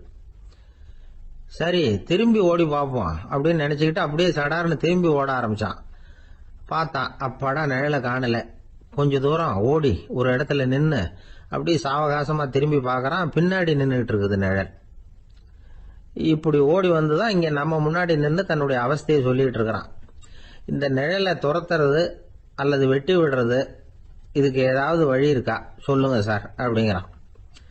நமக்கு ஒன்றும் புரியல. அந்த நேரம் பார்த்து ஒரு பெரியவர் வந்தார். அவர்கிட்ட யோசனை கேட்டோம், என்ன செய்யலாம்னு. அவர் சொன்னார், இந்த பாருப்பா, நீ அங்கேயும் எங்கேயும் ஓடாத, அப்படியே கீழே படுத்துக்கொண்டார். அது நல்ல உச்சி வேலை. அவன் அப்படியே கீழே படுத்துக்கிட்டான். இப்ப அப்படி இப்படின்னு திரும்பி பார்க்கறான், நிழலை காணல. அவன் இப்பதான் நிம்மதியா இருந்தான். இப்ப அந்த பெரியவர் சொன்னார், எல்லா மனிதர்களுமே இப்படிதான் ஓடிட்டு இருக்கிறாங்க. நான் எனது அப்படிங்கிற ஆணவம் தான் அவங்கள துரத்திட்டு இருக்கு. அதை விட்டுட்டு ஓடணும்னு நினைச்சாலும் அது முன்னாடி வந்து நிக்குது. பரம்பொருளை நோக்கி ஓடுறப்போ இந்த ஆணவம் பின்னாடி வந்துடுது. பரிபூர்ண சரணாகதிங்கிற நிலையில அது முழுசுமா மறைஞ்சுடுது. தன்னை உணர்கிற வேலை அது. அந்த நேரம் மனிதனுக்கு விடுதலை உணர்வு ஏற்படுகிற நேரம் அது. அப்படிப்பட்ட சுதந்திர மனிதர்களாக எல்லாரும் மாறி போயிட்டாங்கன்னா இந்த உலகமே இன்பமயம் அப்படின்னு ஒரு விளக்கம் கொடுத்தார் பெரியவர். நம்மால் ஒருத்தர் வேகமா ஓடி வந்துகிட்டு இருந்தான். ஏன்டா அப்படி ஓடி வர்ற அப்படின்னு கேட்டார் எதிரில் வந்தவர். ஆசை துரத்துது, அதுதான் ஓடி வர்றேன்னா. உனக்கு என்ன ஆசைன்னு கேட்டார். எனக்கு ஒன்றும் ஆசை இல்லைங்க, என்னை எப்படியாவது பிடிச்சுடணும்னு போலீஸ்காரங்களுக்கு ஆசை. அந்த ஆசை இப்ப என்ன துரத்தி பின்னாடி வந்துகிட்டு இருக்குது. அதுதான் தப்பிச்சு வந்துகிட்டு இருக்கிறேன். குறுக்க நிக்காதீங்க சார், வழியை விடுங்க அப்படின்னு சொல்லிவிட்டு வேகமா ஓடி மறைஞ்சான். அசோக மன்னர் வந்துகிட்டு இருக்கார். அவருடைய ஆலோசகர்கள் எல்லாம் பக்கத்துல வந்துகிட்டு இருக்கிறாங்க. அந்த சமயத்துல எதிரில் ஒரு புத்த பிக்ஷு வர்றார். அசோகர் பாக்குறார். ஓடி போய் அவர் காலில் விழுந்து வணங்குறார். அசோக மன்னரின் தலை அந்த புத்த துறவியின் பாதத்துல பட்டுக்கிட்டு இருக்கு. பக்கத்துல நின்றுகிட்டு இருந்த அமைச்சருக்கு இது ரொம்ப சங்கடமா போச்சு. ரொம்ப வருத்தப்பட்டார். நம்ம அசோக சக்கரவர்த்தி எப்பேற்பட்டவர், அவரோட தலை ஒரு சன்னியாசியின் பாதத்துல படுறதா அப்படின்னு நினைச்சு ரொம்ப கவலைப்பட்டார். அரண்மனைக்கு திரும்பினதும் அமைச்சர் மெதுவா ஆரம்பிச்சார். அரசே, எனக்கு ரொம்ப வருத்தமா இருக்குது அப்படின்னார். எதுக்குன்னார் மன்னர். அசோக சக்கரவர்த்தியின் தலை, அதாவது அந்த சிரம், ரொம்ப மதிப்புமிக்க ஒன்று. அது ஒரு சன்னியாசியின் காலில் படலாமா அப்படின்னார். அசோகர் பதில் சொல்லல, சிரிச்சார், போயிட்டார். அதுக்கப்புறம் ஒரு சரியான சந்தர்ப்பத்துக்காக காத்துக்கிட்டு இருந்தார். ஒரு நாள் அமைச்சரை கூப்பிட்டார். எனக்கு 3 தலைகள் வேணும் அப்படின்னார். சொல்லுங்க, கொண்டுகிட்டு வரேன் அப்படின்னார் அமைச்சர். அசோகர் சொன்னார், முதல்ல எனக்கு தேவையானது ஒரு ஆட்டின் தலை, 2வது ஒரு புலியின் தலை, 3வது ஒரு மனிதனின் தலை. இதுதான் அசோகர் கேட்டது. எங்க இருந்தாலும் கொண்டு வாங்கன்னார். அமைச்சர் புறப்பட்டார். ஆட்டுத்தலை, புலித்தலை கிடைச்சிட்டுது. அப்புறமா ஒரு சுடுகாட்டுக்கு போய் ஒரு மனித தலையும் சேகரம் பண்ணிட்டு ராஜா கிட்ட வந்துட்டார். அரசே, உங்கள் ஆணைப்படி 3 தலைகளையும் கொண்டு வந்திருக்கிறேன்னார். அசோகர் பார்த்தார். ரொம்ப நல்லது, இப்ப இது 3ஐயும் எடுத்துக்கிட்டு போய் சந்தையில வித்துட்டு வாங்க அப்படின்னார். அமைச்சர் அதுகளை எடுத்துக்கிட்டு சந்தைக்கு போனார். முதல்ல ஆட்டுத்தலை நல்ல விலைக்கு வித்து போச்சு. நல்ல விலை கொடுத்து வாங்கிட்டு போட்டாங்க. அடுத்தபடியா புலி தலைய ஒருத்தர் வாங்கிட்டார். அதை பாடம் பண்ணி வீட்டுல மாட்டி வைக்கலாமே அப்படின்னு நினைச்சு அதையும் வாங்கிட்டு போட்டார். மனித தலையை மட்டும் வாங்கறதுக்கு யாரும் முன் வரல. எல்லாரும் அதை பார்த்துட்டு விலைக்கு போக ஆரம்பிச்சாங்க. அமைச்சர் திரும்பி வந்தார். அரசே, இந்த தலையை மட்டும் யாரும் வாங்க மாட்டேங்கிறாங்க அப்படின்னார். சரி, பரவாயில்ல, இதை இலவசமாவே எனாமாவே யாருக்கிட்டையாவது கொடுத்துட்டு வந்துருங்க அப்படின்னார். அமைச்சர் மறுபடியும் சந்தைக்கு போனார். இதை இலவசமா தரேன், இதை வாங்கிக்கோங்க அப்படின்னார். அப்பவும் அதை யாரும் வாங்கிக்கிறதுக்கு தயாரா இல்லை. மறுபடியும் திரும்பி வந்து மன்னர்கிட்ட விவரத்தை சொன்னார். இப்போ மன்னர் சொல்றார், அமைச்சரே, உயிர் இருக்கிற வரைக்கும் தான் இந்த தலைக்கு மதிப்பு. ஜீவன் போனதுக்கு அப்புறம் அதோட மதிப்பும் போயிடுது. அதனால மதிப்பு இருக்கும் பொழுதே பெரியவர்கள் பாதம் பணிந்து அந்த புனிதத்தை பெற்றுக்கொள்ளணும் அப்படின்னார். பணிவுங்கிறது வேற, அடிமைத்தனம்ங்கிறது வேற. பெரியவர்களை பணிவது நமக்கு பெருமை தரக்கூடிய விஷயம். இதை மனசுல வச்சுக்கிட்டு எப்போ காலில் விழணும், எப்போ காலில் விழக்கூடாது அப்படிங்கறத முடிவு பண்ணிக்கணும். ஒரு சாதாரண ஆள் நடந்து வந்துகிட்டு இருந்தார். எதிரில் வந்த ஒரு பெரிய மனுஷன் ஓடி போய் அவர் காலில் விழுந்து தன்னுடைய தலையை அவர் பாதத்துல கொண்டு போய் வச்சார். கொஞ்ச நேரம் கழிச்சு எழுந்திரிச்சு வந்துட்டார். வந்த பிறகு இவரை கேட்டேன், ஏன் திடீர்னு ஓடி போய் அந்த ஆளு காலில் விழுந்தீங்க அப்படின்னு. அவர் போட்டிருக்கிறது என்னோட காணாம போன செருப்பான்னு கண்டுபிடிக்கிறதுக்காக அப்படி விழுந்தேன் அப்படின்னு. ஒரு ஊர்ல ஒருத்தர் இருந்தார். ரொம்ப நல்லவர். யாருக்காவது ஏதாவது கொடுத்துக்கிட்டே இருப்பார். கொடையாளி. தினமும் யாராவது ஒருத்தருக்கு ஏதாவது கொடுக்கலன்னா அவருக்கு தூக்கம் வராது. அப்படி ஒரு பழக்கம். அது மட்டும் இல்ல, அவர் கொடுக்கறது அடுத்தவங்களுக்கு தெரியாது. அவ்வளவு ரகசியமா அதை கொடுப்பார். வலது கை கொடுக்கறது இடது கைக்கு தெரியக்கூடாதுன்னு சொல்லுவாங்கல்ல, அது மாதிரி அவர். ஒரு நாள் ராத்திரி அவர் ஏற்கனவே தயாரா கட்டி வச்சிருந்த பணம் முடிச்ச கையில எடுத்துக்கிட்டு வீட்டை விட்டு வெளியில வந்தார். தெருவில் இறங்கி நடந்தார். இன்னைக்கு யாருக்கு தர்மம் செய்யறது அப்படின்னு யோசனை பண்ணிட்டு இருட்டில் நடந்து வந்துகிட்டு இருக்கிறார். யாரோ ஒருத்தர் எதிரில் வர்றது மாதிரி தெரிஞ்சுது. உடனே அவர் கிட்ட போனார். தன்கிட்ட இருந்த பணம் முடிச்சு அவசரமா அவர் கையில திணிச்சுட்டு திரும்பி வந்துட்டார். அப்பாடா, ஒரு வழியா யாருக்கும் தெரியாம இன்னைக்கு தர்மம் பண்ணியாச்சு அப்படிங்கிற மகிழ்ச்சி, மன நிறைவு அவர் முகத்துல. நிம்மதியா தூங்கினார். அப்புறம் எழுந்திரிச்சார். மறுநாள் காலையில ஊரு பூரா ஒரே பேச்சு. என்ன பேச்சுன்னா, நேற்று ராத்திரி ஒரு திருடன் கையில யாரோ பணத்தை கொடுத்துட்டு போயிருக்கிறாங்க அப்படின்னு எல்லாரும் பேசிக்கிட்டு இருக்கிறாங்க. இதை கேள்விப்பட்டதும் அந்த பெரியவருக்கு ரொம்ப வருத்தமா போச்சு. அடடா, போயும் ஒரு திருடனுக்கா உதவி பண்ணிருக்கிறோம், பிரயோஜனம் இல்லாம போட்டுதே அப்படின்னு நினைச்சார். சரி, இன்னைக்கும் யாருக்காவது உதவி பண்ணணும் அப்படின்னு முடிவு பண்ணினார். ராத்திரி நேரம் வந்தது. இவர் வழக்கம் போல தெருவில் இறங்கி நடந்தார். கையில பணம் முடிச்சு.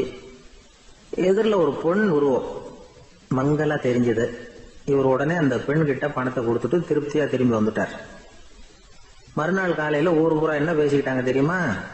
நேற்று ராத்திரி நெறி தவறி நடக்கிற ஒரு பெண்ணின் கையில யாரோ பணத்தை வச்சுட்டு போயிருக்கிறாங்க அப்படின்னு எல்லாரும் பேசிக்கிறாங்க.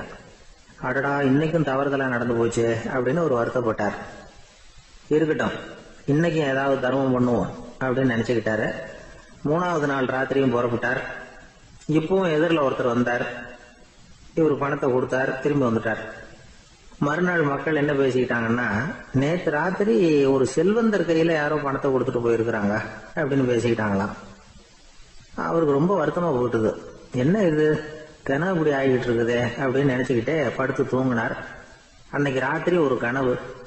அந்த கனவுல இறைவன் வந்து சொன்னாராம், இத பாருப்பா, நீ கொடுத்த தர்மம் வீணா போயிடல.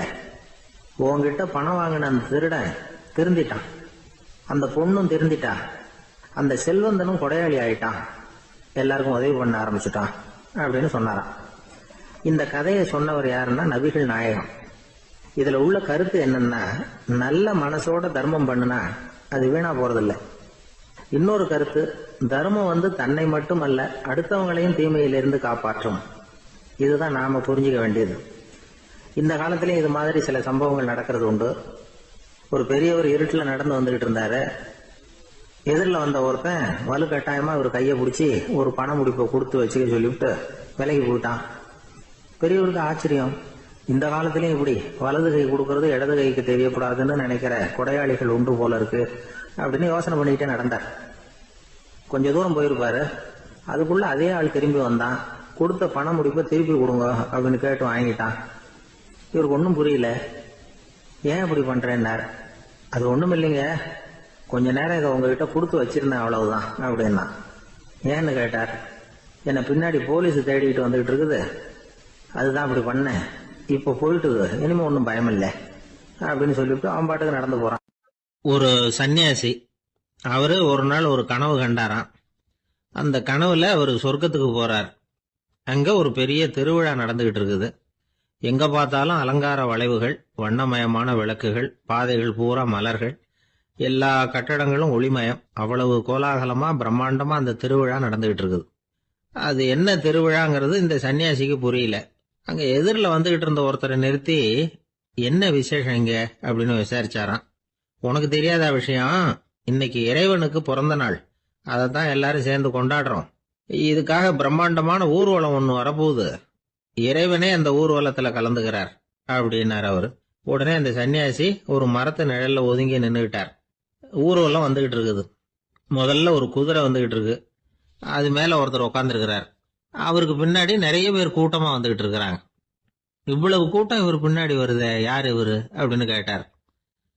ஒரு மதத்தின் பெயரை சொல்லி, இவர் வந்து அந்த மதத்தின் தலைவர், அவரை பின்பற்றுகிற மக்கள் கூட்டம் பின்னாடி வந்துகிட்டு இருக்குது அப்படின்னு விவரம் சொல்லி இருக்கிறாங்க. இவங்களுக்கு அடுத்தபடியா இன்னொரு குதிரையில ஒருத்தர் வந்துகிட்டு இருக்கிறார். அவருக்கு பின்னாடி ஏகப்பட்ட கூட்டம். இவர் யாருங்க அப்படின்னு கேட்டிருக்காரு சன்னியாசி. அங்க இருக்கிறவங்க விவரம் சொல்லி இருக்கிறாங்க. இன்னொரு மதத்தின் பெயரை சொல்லி, இவர் அந்த மதத்தினுடைய தலைவர், அவர் வழியை பின்பற்றுகிறவர்கள் அவர் பின்னாடி கூட்டமா வந்துகிட்டு இருக்கிறாங்க அப்படின்னு இருக்காங்க. இப்படி ஒவ்வொருத்தரா குதிரை மேல வந்துகிட்டே இருக்கிறாங்க. அவங்கள பின்பற்றியும் ஒவ்வொரு கூட்டம் வந்துகிட்டே இருக்குது. அந்த பெரிய ஊர்வலம் அது பாட்டுக்கு போயிட்டு இருக்குது. கடைசியா அது முடிஞ்சது ரொம்ப நேரம் கழிச்சு. அதுக்கப்புறம் கொஞ்ச நேரம் கழிச்சு ஒரு வயசான ஆள் குதிரை மேல வந்துகிட்டு இருக்கிறார். ஆனா அவருக்கு பின்னாடி யாருமே இல்லை. அவர் பரிதாபமா தனியா வந்துகிட்டு இருக்கிறார். அவர் அந்த ஊர்வலத்தை சேர்ந்தவரா இல்லையாங்கிறதே தெரியல. இவர் யாரு, இவர் ஏன் இப்படி தனியா வந்துகிட்டு இருக்கிறார் அப்படின்னு கேட்டிருக்காரு அந்த சன்னியாசி. என்னது இப்படி கேக்குறீங்க, இவர் தான் கடவுள், இவருக்காக தான் இன்னைக்கு இந்த ஊர்வலமே நடக்குது, இவருக்கு தான் இன்னைக்கு பிறந்த நாள், முன்னாடி போற ஊர்வலம் பூரா இவருடைய பிறந்த நாளை கொண்டாடுறதுக்காகத்தான் அப்படின்னு இருக்காங்க.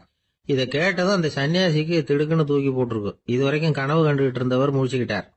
அதுக்கப்புறம் தான் யோசிச்சு பார்த்திருக்கார். உண்மைதான், மக்கள் எல்லாரும் வந்து பக்தி மார்க்கத்துல போறதா நினைச்சுக்கிட்டு பாதை மாறி போயிட்டு இருக்கிறாங்க. கடவுளை பின்பற்றுவதாக நினைக்கிறாங்க பக்தர்கள். ஆனா கடவுளுக்கு பின்னாடி யாருமே இல்லை. இன்னமும் இயல்பா இதை பத்தி யோசிச்சு பார்த்தா, உண்மைக்கு பின்னாடி தான் நான் போய்கிட்டு இருக்கேன் அப்படின்னு நிறைய பேர் சொல்றாங்க.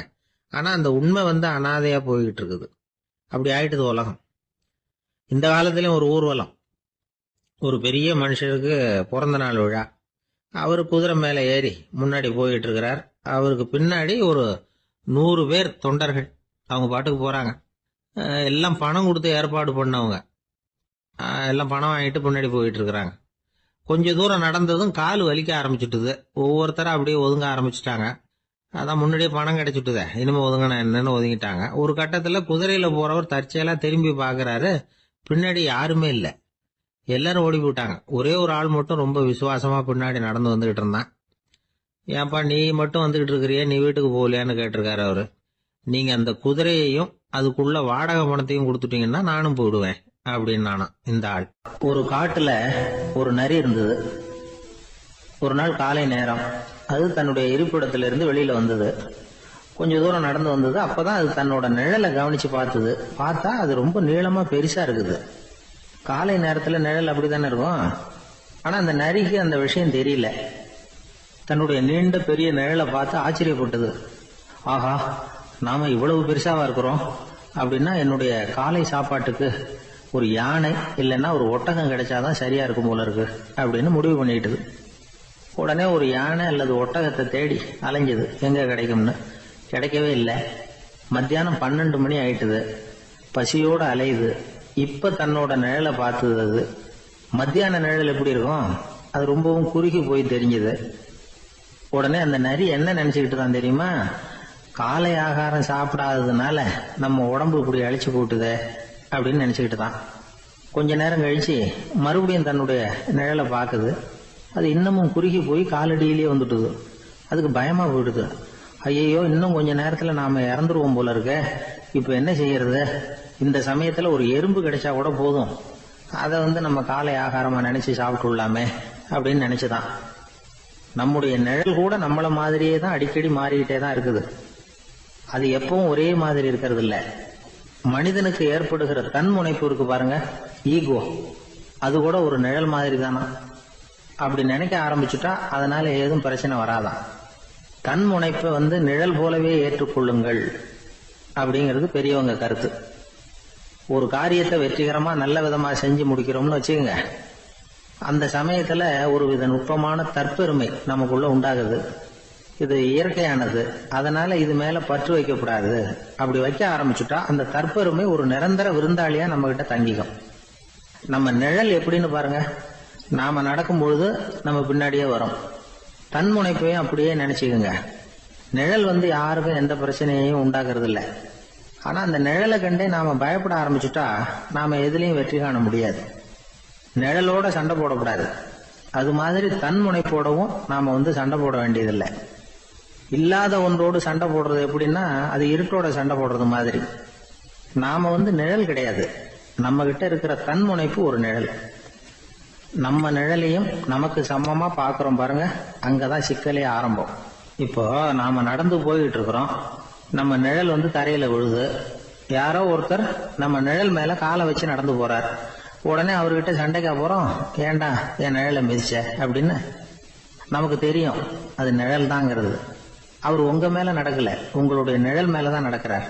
அது மாதிரி உங்க தன்முனைப்பின் மேல யாராவது நடந்தா உங்களை அவமானப்படுத்துறதா நினைக்கிறீங்க. காரணம், நாமளும் நம்ம தன்முனைப்பும் ஒண்ணுங்கிற நினைப்பு தான் காரணம், மற்றபடி வேற ஒண்ணும் கிடையாது. நம்ம நிழல் மேல நடக்கிறவர் நம்மளை காயப்படுத்துறது இல்ல. தன்முனைப்பை வேண்டாத ஒன்னாவும் பார்க்க வேண்டியதில்லை. அது இயற்கை. நிழலை உங்க முன்னாடி வைக்க வேணாம், அது உங்க பின்னாடியே இருக்கட்டும். நிழலின் நிழலாகி விடாதீர்கள், நீங்கள் நீங்களாகவே இருங்கள். இதுதான் சான்றோர் சிந்தனை. ஒரு பேருந்துல ஒரே நெரிசல். ஒருத்தர் பக்கத்துல நின்றுகிட்டு இருந்தவர்கிட்ட ரொம்ப பணிவா விசாரிச்சார், ஏன் சார் நீங்க ஏதாவது பெரிய உத்தியோகத்துல இருக்கிறீங்களா அப்படின்னாரு. அப்படிலாம் ஒண்ணும் இல்லைங்கன்னார் அவரு. அப்படின்னா வேற ஏதாவது அரசியல்ல பெரிய பதவியில் இருக்கிறீங்களா அப்படின்னு கேட்டார். அதுவும் இல்லைங்கன்னார். சரி, பணமாவது அதிகமா வச்சிருக்கீங்களா அப்படின்னு கேட்டார். அப்படிலாம் ஒண்ணும் கிடையாது சார்னார் அவரு. அப்புறம் எதுக்கடா என் காலை மிதிச்சுக்கிட்டு இருக்கிற, எடுறா காலை அப்படின்னாராம். ஒரு ஊர்ல ஒரு ஆள் இருந்தான். அவன் ஒரு நாள் கோயிலுக்கு போனான். கடவுள்கிட்ட வேண்டிக்கிட்டான், எனக்கு ஒரு 1,00,000 ரூபாய் நீ கொடுத்தா நான் உன் சன்னதியில ஒரு தேங்காய் உடைக்கிறேன் அப்படின்னு வேண்டிக்கிட்டான். கடவுள் பார்த்தார். உடனே அவன் கண் முன்னாடி தோன்றினார். இந்தா நீ கேட்ட 1,00,000 ரூபாய் அப்படின்னு சொல்லி அவன் கையில பணத்தை கொடுத்துட்டு மறைஞ்சிட்டார். இவனால நம்பவே முடியல. இவ்வளவு சுலபமா கிடைக்கும்னு தெரிஞ்சிருந்தா அனாவசியமா ஒரு தேங்காய் உடைக்கிறேன்னு வேண்டி இருக்க வேண்டியது இல்லையே அப்படின்னு நினைச்சான். இருந்தாலும் வேண்டுதலை நிறைவேற்ற வேண்டியது கடமை. அதுக்காக என்ன பண்ணா, பக்கத்துல ஒரு கடைக்கு போனான். ஒரு தேங்காயை கையில் எடுத்தான். இது என்ன விலைன்னு கேட்டான். 5 ரூபான்னார் கடையில இருந்தவர். அதிகமாக இருக்குதே விலைன்னா. அப்படின்னா ஒன்று செய்யுங்க, அடுத்த ஊருக்கு போங்க, அங்கே தென்னந்தோப்பு அதிகம், அதனால அங்கே இதை விட குறைஞ்ச விலைக்கு கிடைக்கும் அப்படின்னார். சரின்னு அடுத்த ஊருக்கு கிளம்புனான். அங்கே போய் விசாரிச்சான். ஒரு தேங்காய் 3 ரூபாய் விலைன்னாங்க. இதுவும் அதிகமாக தெரியுதேன்னா. அப்படின்னா ஒன்று செய்ய, அதோ அந்த ஆற்று ஓரமாக ஒரு தென்னை மரம் இருக்கு பார், அதில் நீயே ஏறி பறிச்சுக்கோ, ஒரு தேங்காய்க்கு 1 ரூபா கொடுத்தா போதும் அப்படின்னார் அந்த தோப்புக்கு சொந்தக்காரரு. இவனுக்கு மரம் ஏற தெரியாது, இருந்தாலும் ஆசை யாரை விட்டுது, விலை சல்லிசா இருக்குதே. ஆற்று ஓரம் போனால் தட்டு தடுமாறி அந்த மரத்தில் ஏறினா அந்த தென்னை மரம் வளைஞ்சி ஆற்று பக்கம் போய் அப்புறம் நிமிர்ந்து இருந்தது. அதாவது மரத்தின் உச்சி சரியா ஆற்றுக்கு நடுவில் இருந்தது. ஆற்றுல வெள்ளம் கரபுரண்டு ஓடிக்கிட்டு இருக்கு. இவன் கடவுள் கொடுத்த 1 லட்சம் ரூபாயை மடியில் வச்சு இறுக்கி கட்டிக்கிட்டான். உச்சிக்கு போய் காய் பறிக்கிற சமயத்தில் காற்றும் மழையும் பலமாக கலந்து அடிக்க ஆரம்பிச்சுட்டுது. கால் வழுக்கி விட்டுட்டுது. இவன் சடார்னு ஒரு தென்னை மட்டையை பிடிச்சிக்கிட்டு தொங்க ஆரம்பிச்சிட்டான். கீழே பயங்கரமான வெள்ளம், மடியில் 1 லட்சம் ரூபா பணம், என்ன செய்யறதுன்னு தவிக்கிறான். இந்த சமயம் கரையில் ஒரு யானை பாகன் யானையை குளிப்பாட்டிக்கிட்டு இருக்கிறான். அது அவன் கண்ணில் பட்டது. ஐயா ஒரு உதவின்னு கத்துனான். அவன் என்ன செய்யணும்னு கேட்டான்.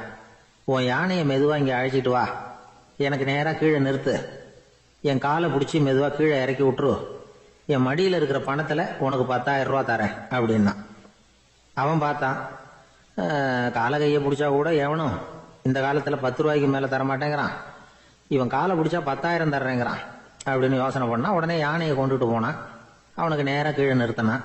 அவன் காலை பிடிச்சான். அவ்வளவுதான். அந்த நேரம் பார்த்து யானை மெதுவாக நடந்து அப்பால போட்டுது. இப்போ யானை பாகன் அவன் காலை கெட்டியாக பிடிச்சிக்கிட்டு தொங்குறான். பரிதாபமா மேலே பார்க்குறான். அவன் மட்டையை பிடிச்சிட்டு தொங்குறான். இப்போ யானை பாகன் சொல்கிறான், தம்பி மட்டையை விட்டுறாத, கெட்டியாக பிடிச்சிக்கோ, நான் உனக்கு 10,000 ரூபா தரேன், இதோ மடியில் தான் வச்சிருக்கேன்னா. மேலே தொங்குறவனுக்கு இந்த நிலைமையிலேயும் ஒரு சந்தோஷம், மேற்கொண்டு ஒரு 10,000 ரூபா நமக்கு கிடைக்கும் போல இருக்கே அப்படின்னு. இந்த சமயத்தில் ஒருத்தன் ஒட்டகத்தை ஓட்டிகிட்டு வந்தான் அந்த பக்கமாக குளிப்பாட்டுறதுக்கு. யானை பாகம் பார்த்துட்டான். ஐயா ஒட்டகக்காரரே, அதை இங்கே கொண்டுட்டு வா, எங்கள் காலை பிடிச்சி பத்திரமா இறக்கி விடு, நாங்கள் பணம் கொடுக்குறோம்னா. அவனும் பணத்துக்கு ஆசைப்பட்டு வந்தான். அவன் காலை பிடிக்கிற சமயம் ஒட்டகமும் நழுவி போட்டுது. இப்போ 3 பேருமே வரிசையாக தொங்குறாங்க. ஒட்டகக்காரன் கத்துறான், தம்பி மட்டையை விட்டுறாத, கெட்டியாக பிடிச்சிக்கோ, நான் என் மடியில் இருக்கிற 5,000 உனக்கு தந்துடுறேன்னா. மேலே தொங்குறவனுக்கு இன்னமும் சந்தோஷம், இவனும் பணம் தர்றேங்கிறான், அப்படின்னா இன்னைக்கு நமக்கு மொத்த பண வரவு எவ்வளவு அப்படின்னு ஒவ்வொன்றா கூட்டி பார்க்க ஆரம்பிச்சான். மனக்கணக்கு சரியா வரல, அதனால அப்படியே விரல விட்டு எண்ண ஆரம்பிச்சான். அவ்வளவுதான், மட்டையை விட்டுட்டு கை நழுவி வந்துட்டுது. 3 பேரும் பொத்துன்னு ஆத்துல விழுந்தாங்க. படாத பாடுபட்டு தட்டு தடுமாறி கரைக்கு வந்து சேர்ந்தாங்க. 3 பேர் மடியில் இருந்த பணமும் ஆத்தோட போட்டுது. பேராசை பெருநஷ்டம் அப்படின்னு ஒரு பழமொழி இருக்குல்ல, அதை விளக்கறதுக்காக சொல்லப்பட்ட கதை இது. இந்த காலத்துல ஒருத்தர் ஒரு நீச்சல் குளத்துல நீச்சல் அடிச்சுக்கிட்டு இருக்கிறார். காவலுக்கு இருந்தவர் அதை கவனிச்சுட்டார். கரையிலிருந்து சத்தம் போட்டாராம், இதோ பாருங்க, இங்க ராத்திரி 8 மணிக்கு மேல நீச்சல் அடிக்கிறது சட்டப்படி குற்றம், அதுக்கு அனுமதி கிடையாது, தெரியாதா உங்களுக்கு அப்படின்னாராம். இதுக்கு அவரு, ஐயோ நான் நீச்சல் அடிக்க வந்தவன் இல்லைங்க, சும்மா சுத்தி பார்க்க வந்தவன், தடுமாறி குளத்துல விழுந்துட்டேன், நீச்சல் தெரியாது, அதனால தத்தளிச்சுக்கிட்டு இருக்கிறேன் அப்படின்னு கத்துனாராம். கரையில இருந்தவர் பார்த்தார். ஓ அப்படின்னா சரி, அதுக்கு ஒன்றும் தடை இல்லை அப்படின்னு சொல்லிவிட்டு அவர் பாட்டு நடந்து போயிட்டாராம். ஒரு ஊர்ல ஒரு ஆள் இருந்தான், தையல் கடை வச்சிருந்தான். அவங்கிட்ட ஒருத்தன் ஒரு சட்டை துணி எடுத்து கொடுத்து தைக்க சொல்லியிருந்தான். வர்ற சனிக்கிழமை வா, வந்து வாங்கிட்டு போ அப்படின்னு அவன் சொல்லியிருந்தான். அதே மாதிரி இவன் வந்தான். அவன் தச்சு வச்சிருந்த சட்டையை கொடுத்தான். இவன் வாங்கி அங்கேயே போட்டு பார்த்தான். கை நீளம் ஒண்ணுக்கு ஒண்ணு வித்தியாசமா இருந்தது. வலது கை இடது பக்கத்தை விட நீளம் குறைச்சலா இருந்தது. அவன் முணுமுணுக்க ஆரம்பிச்சுட்டான், என்ன இது இப்படி தைச்சுட்டியேன்னு. இதுக்கு அவன் சொன்னான், ஐயோ இதுக்காகவா சங்கடப்படுறீங்க, வலது கையை மட்டும் கொஞ்சம் உள்ள இழுத்தாப்புல வச்சுக்கிட்டீங்கன்னா சரியா போகுது, மற்றபடி அந்த சட்டையில உள்ள கலை அம்சத்தை கவனிங்க, எவ்வளவு அற்புதமா தைச்சிருக்கேன் பாருங்க, ஒரு சின்ன குறைய இப்படி எல்லாம் பொருட்படுத்த வேண்டியதில்லை, நான் சொன்னது மாதிரி கையை கொஞ்சம் உள்ள இழுத்தது மாதிரி வச்சுக்கிட்டு நடந்து போங்க, ஜோரா இருக்கும் அப்படின்னா. அவனும் யோசிச்சு பார்த்தான். சரியான யோசனையா தான் தோணுச்சு. கொஞ்சம் முயற்சி பண்ணி வலது கையை கொஞ்சம் உள்ள இழுத்து சட்டை சரியா இருக்கிறது மாதிரி பண்ணிட்டான். இப்ப மறுபடியும் ஒரு பிரச்சனை. வலது கையை உள்ள இழுத்த மாதிரி அப்படியே வச்சுக்கிட்டதும் முதுகு பக்கம் கொஞ்சம் துணி தளர்த்தியா தொங்குறது மாதிரி தெரிஞ்சது. என்ன இது, முதுகு பக்கம் துணி குவிஞ்சுட்டுதே, தொங்குதே அப்படின்னா மறுபடியும் அடடா, இதுக்காகவா கவலைப்படுறீங்க? உடம்ப அதுக்கு தகுந்த மாதிரி கொஞ்சம் வளைச்சிக்கிட்டா சரியா போடுது. இதுக்காக அந்த அழகான தையலை பிரிச்சு அதுல உள்ள கலை அம்சத்தை கெடுக்கிறதுக்கு என் மனசு இடம் தரல. எவ்வளவுக்கு தளர்த்தியா இருக்கோ அவ்வளவுக்கு கொஞ்சம் உடம்ப வளைச்சி அப்படி குனிஞ்சது மாதிரி போங்க போதும் அப்படின்னா. அதுவும் நல்ல யோசனையா தான் பட்டுது இவனுக்கு. சரின்னு சொல்லிவிட்டு புறப்பட்டான். தெருவில் இறங்கினா, கைய கொஞ்சம் உள்ள இழுத்தான், உடம்ப கொஞ்சம் முன்னால வளைச்சான், சட்டைக்கு தகுந்த மாதிரி உடம்ப பண்ணிட்டான், மெதுவா நடந்து போறான். இப்போ எதிரில் இன்னொருத்தன் வரான். இவனை பாக்குறான், இவன் போட்டிருக்கிற சட்டைய பாக்குறான். ஆஹா அற்புதம்ங்கிறான். சும்மா சொல்லக்கூடாது, ரொம்ப நல்லா இருக்கு. நிச்சயமா இது இந்த ஊர் மேல தெருவில் இருக்கிற ஒருத்தன் இருக்கானே, அவன் தச்சதா தான் இருக்கணும் அப்படின்னா. இதை கேட்டதும் அவனுக்கு ஆச்சரியம். எப்படி அவ்வளவு கரெக்டா கண்டுபிடிச்சிங்க அப்படின்னு கேட்டிருக்கான். இதுக்கு அந்த வழிபோக்கன்னு சொன்னானா, அவன் ரொம்ப கெட்டிக்காரன். உங்களை மாதிரி உடம்பும் கையும் வளைஞ்சு போன ஒரு ஆசாமிக்கு அவனை தவிர வேற யாராலேயும் இவ்வளவு பொருத்தமான ஒரு சட்டையை தைக்க முடியாது அப்படின்னானா. பாருங்க, அவனுக்காக இவன் அனுசரிக்க போய் இவனோட நிலைமை எப்படி ஆயிடுது பாருங்க.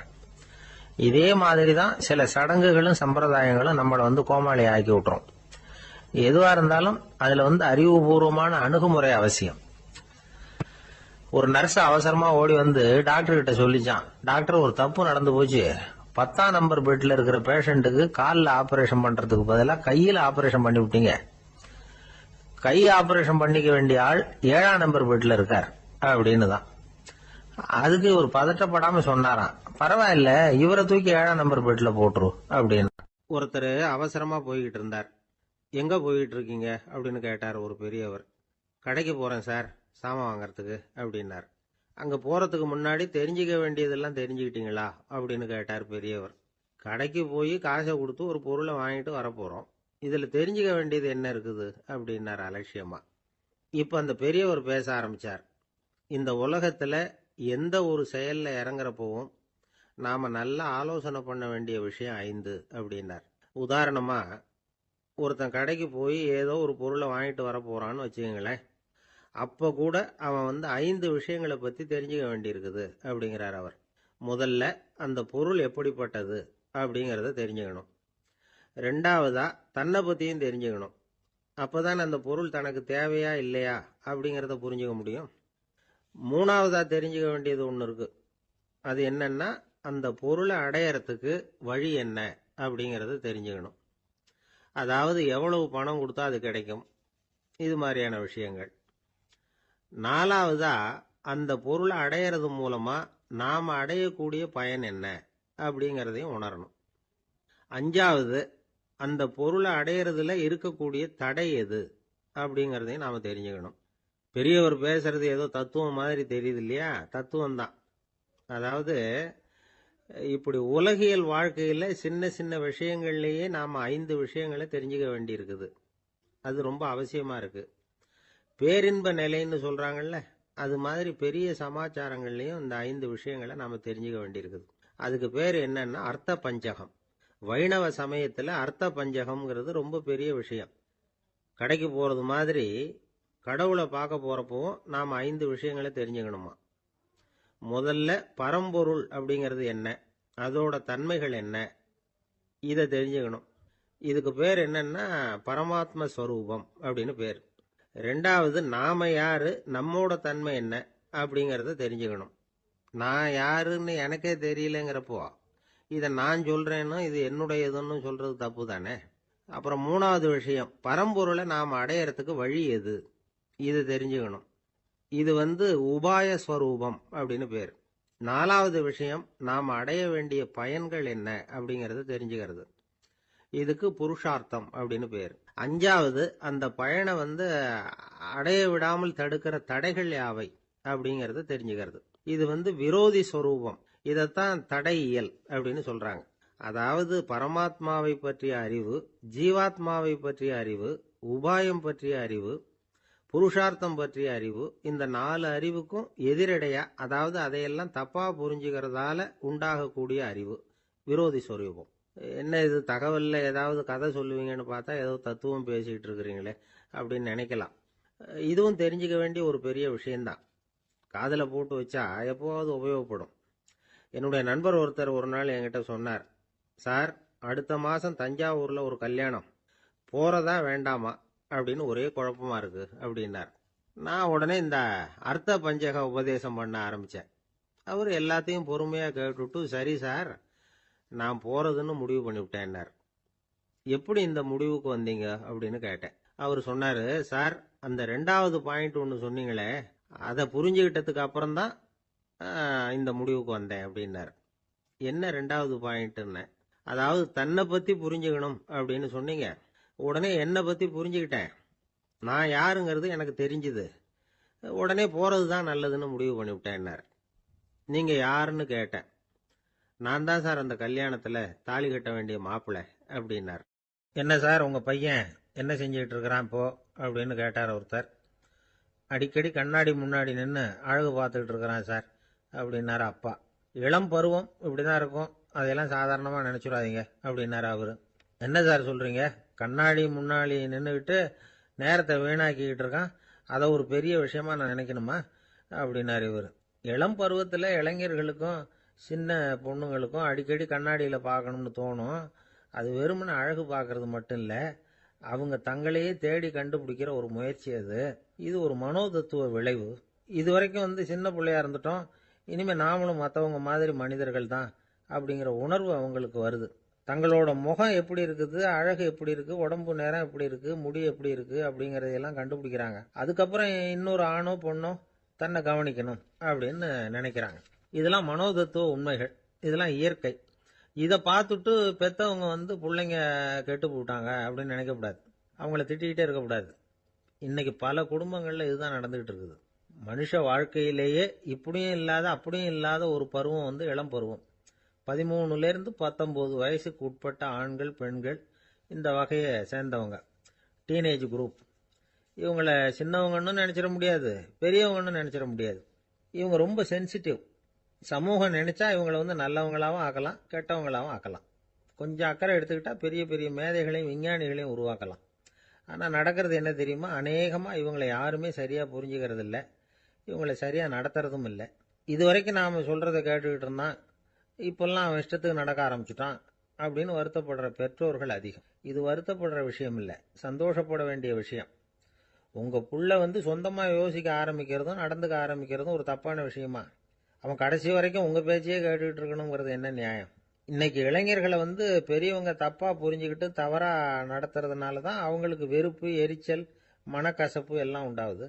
பெற்றவங்க சரியாக மதிக்கிறது இல்லை அப்படிங்கிற ஒரே காரணத்தினாலேயே வீணா போகிற பிள்ளைங்க இன்னைக்கு அதிகம். சரி, பெற்றவங்களுக்கு இன்னைக்கு என்னதான் புத்தி சொல்ல வர்றீங்க அப்படின்னு கேட்குறீங்களா? நாம எதையும் சொல்ல வரல, ஆனால் அது சம்பந்தமான சில நிபுணர்கள் சொல்லி இருக்கிறத உங்க காதில் போட்டு வைக்கலாம். அது என்னன்னா, பிள்ளைங்க கிட்ட அன்பு செலுத்துங்க. குழந்தையா இருந்தப்போ எவ்வளவு பாசமா இருந்தீங்க, வளர வளர அதை ஏன் குறைச்சிக்கிறீங்க? பெற்றவங்களின் அன்பான வார்த்தைகளுக்கு ஏங்குறவங்க தான் இன்றைய இளைஞர்கள். அவங்க எதை சொன்னாலும் அதை அக்கறையா காது கொடுத்து கேளுங்க, அலட்சியப்படுத்தாதீங்க. அவங்க விரும்புறது உங்ககிட்ட இருந்து ஒரு மதிப்பு, மரியாதை, அங்கீகாரம், இவ்வளவுதான். அவங்க அவங்களாவே முடிவுகள் எடுக்கட்டும், அதுக்கு நீங்க உதவியா இருங்க, அது போதும். மற்றவங்க முன்னாடி, முக்கியமா அவங்க நண்பர்கள் முன்னாடி அவங்கள பத்தி மட்டமா பேசாதீங்க. அவங்க கிட்ட பொய் சொல்லக்கூடாது. நீங்க சொன்னது பொய்ன்னு தெரிஞ்சு போச்சுன்னா உங்க பேர்ல அவங்களுக்கு இருக்கிற மதிப்பு போயிடும், நம்பிக்கை போயிடும். அவங்களுக்கு முன்னாடி நீங்க சண்டை போடக்கூடாது. உங்க பிள்ளைய எப்பவும் இன்னொரு பிள்ளையோட ஒப்பிட்டு பேசுற வேலையே வேணாம். கூட பிறந்த மற்றவங்களோட கூட ஒப்பிடக்கூடாது. இப்படி செஞ்சா அவன் உங்ககிட்டயும் பிரியமா இருக்க மாட்டான், அவங்க கிட்டயும் பிரியமா இருக்க மாட்டான். புள்ள எங்க போறான், என்ன பண்றான் அப்படின்னுலாம் துப்பறிஞ்சிக்கிட்டு இருக்கக்கூடாது. இளைஞர்கள் தனிமையை விரும்புறவங்க. அவங்கள பெட்டியில வச்சு மூடி பாதுகாக்கணும்னு நினைக்கக்கூடாது.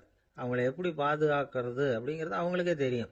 உங்க புள்ள எப்படி நடந்துக்கணும்னு நீங்க எதிர்பார்க்குறீங்களோ அது மாதிரி நீங்க நடந்து காட்டுங்க, அது போதும். ஒரு வீட்டில் அப்பாவும் அம்மாவும் பேசிக்கிட்டு இருக்கிறாங்க. என்னங்க, நம்ம பொண்ணு பெரியவள் ஆயிட்டா, அடிக்கடி கண்ணாடி முன்னாடி போய் நின்றுகிட்டு இருக்கிறா, சீக்கிரமா ஒரு பையனை பார்த்து கல்யாணத்தை முடிக்காம இப்படி மசன்னு கல்லு மாதிரி உட்காந்துருக்குறீங்களே அப்படின்னு சத்தம் போட்டாங்க அந்த அம்மா. அவசரப்படாத, பார்க்கறதுக்கு கண்ணுக்கு அழகா லட்சணமா புத்திசாலியா ஒரு பையன் கிடைக்க வேணாமா, அதுதான் பார்த்துக்கிட்டு இருக்கிறேன் அப்படின்னாரு அப்பா. இதுக்கு அந்த அம்மா சொல்றாங்க, எங்க அப்பா இப்படியெல்லாம் நினைச்சுக்கிட்டு இருந்திருந்தா எனக்கு கல்யாணமே ஆயிருக்காது தெரியுமா அப்படின்னாங்களாம். பிரம்மத்தை அறிந்தவன் பிரம்மமாகிறான் அப்படின்னு ஒரு பெரியவர் பேசினார் ஒரு கோவில்ல. தைத்திரிய உபனிஷத்து அப்படி சொல்லுதான். இதை கேட்கும் பொழுது நமக்கு ஒரு சந்தேகம் வரும். அது எப்படி? பிரம்மத்தை அறிந்தவன் பிரம்மம் ஆகிறான்னா, சிங்கத்தை அறிந்தவன் சிங்கம் ஆகிறானா, தோசையை அறிந்தவன் தோசை ஆகிறானா? இப்படிப்பட்ட சந்தேகம் நமக்கு வர்றதுல ஒன்றும் ஆச்சரியம் இல்லை. இது இயற்கை. இதுக்கும் அந்த பெரியவரே பதில் சொல்றார். சிங்கம் வேற, நாம வேற. அதனால சிங்கத்தை அறிந்தவன் சிங்கம் ஆக மாட்டான். ஆனா பிரம்மம் வேற, நாம வேற இல்லை. அதனால பிரம்மத்தை அறிந்தவன் பிரம்மம் ஆகிறான் அப்படிங்கிறது அவரோட விளக்கம். மனிதன் அவன்தான் தான் பிரம்மங்கிறது தெரியாதனால தான் அதை வேற எங்கேயோ தேடிட்டு இருக்கிறான். கடைசியில் அது தான் தாங்கிறது புரிஞ்சுக்கிற பொழுது அவன் பிரம்மம் ஆயிடுறான். இதை விளக்கறதுக்கு ஒரு உபநிஷத்து கதையே இருக்கு. நமக்கு தெரிஞ்ச கதை தான், ஆனால் அதை வேற விதமான அர்த்தத்தில் விளையாட்டாக சொல்லிட்டு இருக்கிறோம். ஒரு சமயம் ஒரு 10 நண்பர்கள் ஒரு காட்டு வழியாக போயிட்டு இருக்கிறாங்க. குறுக்க ஒரு நதி, அதை கடந்து அடுத்த பக்கம் போகணும். எல்லாரும் ஒரு வழியாக கடந்து அடுத்த கரைக்கு போய் சேர்ந்துட்டாங்க. அங்கே போய் சேர்ந்ததுக்கு அப்புறம் எல்லாரும் பத்திரமா வந்து சேர்ந்துட்டோமா அப்படின்னு தெரிஞ்சுக்கிறதுக்காக எண்ணி பார்க்குறான் அந்த கூட்டத்து தலைவன். அவங்க மொத்தம் 10 பேர். ஆனால் அவன் எண்ணி பார்க்குறப்போ 9 தான் வருது. ஏன்னா அவன் தன்னை விட்டுட்டான். எதிரில் நிற்கிறவங்கள மட்டுமே எண்றான். ஐயோ 10வது ஆள் எங்கேங்கிறான், பதறான். சரி நீ இரு, நான் எண்ணி பார்க்குறேன்னு சொல்லிவிட்டு இன்னொருத்தன் வந்து என்றான். அவனும் தன்னை விட்டுட்டு என்றான். 9 தான் வருது. எல்லாரும் கொய்யோ முறையோன்னு கத்த ஆரம்பிச்சிட்டாங்க. அந்த சமயத்தில் ஒரு பெரியவர் அந்த பக்கமாக வர்றார். என்ன விஷயம்னு விசாரிக்கிறார். 10வது ஆள் 6 அடிச்சுட்டு போட்டுது அப்படின்னு சொல்லி இவங்க அழறாங்க. சரி அழாதீங்க அப்படின்னு சொல்லி அந்த தலைவனை பார்த்து இப்படி வாங்குறார். வர்றான். இப்போ எனக்கு முன்னாடி ஒரு தரம் எண்ணு பார்க்கலாம்ங்கிறார். 1 2 3ன்னு ஆரம்பித்து 9ல் வந்து முடிக்கிறான். உடனே பெரியவர் நீ தான் அந்த 10வது ஆள் அப்படிங்கிறார். இது உண்மை. நாம தான் அது. நாம தான் நம்மளை வேற எங்கேயோ தேடிட்டு இருக்கிறோம். நாம எங்கேயோ தேடிட்டு இருக்கிறோமே, அந்த பிரம்மம் நாம தான். இப்படி ஒரு பெரிய உண்மையை விளக்கறதுக்காக தான் அப்படி ஒரு கதை சொல்லப்பட்டது. ஆனால் அதை வந்து நாம் வேற விதமாக வேடிக்கையாக உபயோகப்படுத்திக்கிட்டு இருக்கிறோம். எப்படி தெரியுமா? ஒரு ஆத்தங்கரையில் ஒரு 10 பேர் முழிச்சுக்கிட்டே நின்றுக்கிட்டு இருந்தாங்களாம். அந்த பக்கமாக வந்த ஒருத்தன் ஏன் இப்படி முழிச்சுக்கிட்டு நிற்கிறீங்கன்னு கேட்டிருக்கிறான். எங்களுக்கு நீச்சல் தெரியாது, நாங்கள்லாம் அடுத்த கரைக்கு போய் சேரணும் அப்படின்னு நாங்களாம். சரி நான் கொண்டுட்டு போய் விடுறேன். எல்லாரும் அக்கறைக்கு போய் சேர்ந்த உடனே ஆளுக்கு ₹1 வீதமாக மொத்தம் ₹10 எனக்கு கொடுக்கணும் அப்படின்னு இருக்கான் இவன். சரின்னு ஒத்துக்கிட்டாங்க. இவன் ஒவ்வொருத்தராக கையை பிடிச்சி மெதுவாக ஆற்றுல இறக்கி அழைச்சிட்டு போயிட்டான். 9 பேரை கரை சேர்த்துட்டான். 10வது ஆள் பாதி ஆற்றுல போயிட்டு இருக்கிறப்போ திடீர்னு வெள்ளம் வந்துட்டுது. புடி நழுவி போச்சு. கையை விட்டுட்டான். வெள்ளம் அடிச்சிட்டு போட்டுது. அழைச்சிட்டு வந்தவன் நீச்சல் அடித்து தட்டு தடுமாறி கரைக்கு வந்து சேர்ந்துட்டான். கரையில் இருந்தவங்களுக்கு இந்த விஷயம் தெரியாது. இருந்தாலும் இவன் உடம்பு பூரா நனைஞ்சி கொஞ்சம் அதிகமாக மூச்சு வாங்க நின்றுக்கிட்டு இருந்தானா, ஏங்க ஏன் இப்படி மூச்சு வாங்குது, என்ன விஷயம் அப்படின்னு கேட்டாங்களாம். அதுக்கு இவன் கொஞ்சமாக அலட்டிக்காம சொன்னானா, வேற ஒன்றும் இல்லை, நீங்கள் கொடுக்க வேண்டிய ₹10 ₹1 குறைஞ்சி போச்சு அவ்வளவுதான் அப்படின்னா.